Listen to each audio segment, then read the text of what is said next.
Hi, I'm Deborah Green. I'm the founding director of ROC, Redeeming Our Communities, and I'm so excited to say that we've been involved with Restorative Justice Project for the last 9 years, and I've seen firsthand the difference that makes in people's lives, both the victim and the perpetrator, who have an opportunity to come together, and essentially it brings reconciliation and it gives people an opportunity to see the harm that they've committed in the case of the perpetrator, in the case of the victim, to get some kind of peace around what's happened to them. It's just such a powerful thing.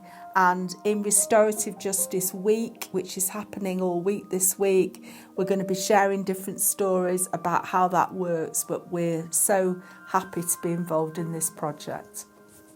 My name's Mickey. I've been involved in Greater Manchester Restorative Justice for about a year now, having followed up an advert that I managed to pick on.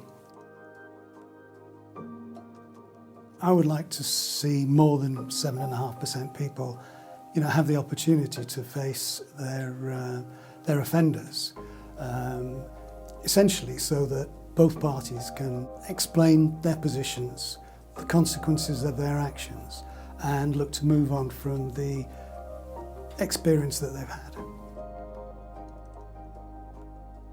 Restorative justice, to me, means essentially a process that puts victims and offenders together and gives them a safe space to talk wholeheartedly, sincerely about the experiences that they've undergone. And certainly as far as the offender's concerned, it really gives them a better understanding of the consequences of their actions, in the hope that they will learn from the experience and not repeat it, and for the victim to be able to put the trauma behind them and get on with their lives.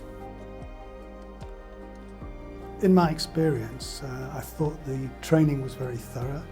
The process that was being applied was quite thorough, and it certainly gives both the victim and the offender the opportunity to state what happened in their own words, reflect on their experiences at the time and their feelings, and also to look forward to resolving their concerns in the best possible manner. I was recently involved in a case where two couples were out one evening, two girlfriends with their respective boyfriends. Unfortunately, one of the boyfriends was drunk and out of control, and he started arguing with his own girlfriend. And the girlfriend's friend then intervened. She was pushed to the ground by the drunken offender. The girlfriend's boyfriend looked to shield her from further assault, and was violently assaulted by the offender, to the extent that an ambulance had to be called. The person was hospitalised, they had time off work, had physical and mental issues, and was quite traumatised by the whole experience. They were disappointed that the police, for whatever reason, in the light of all the evidence that was available, didn't prosecute the offender, but they'd reached a point where they wanted to move on and put this sad episode behind them. They eventually agreed to a face-to-face meeting, and that resulted in both parties able to move on.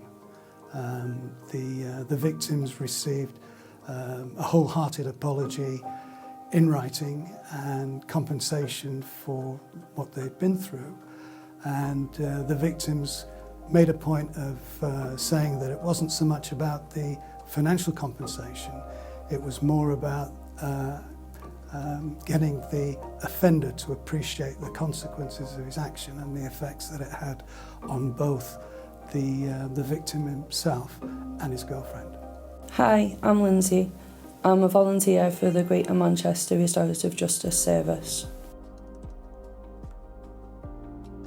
Restorative justice is bringing people together to resolve a conflict It also helps to keep an equal equilibrium between the society also. Restorative justice builds resilience in our communities. One, because two, people are able to come together and resolve differences.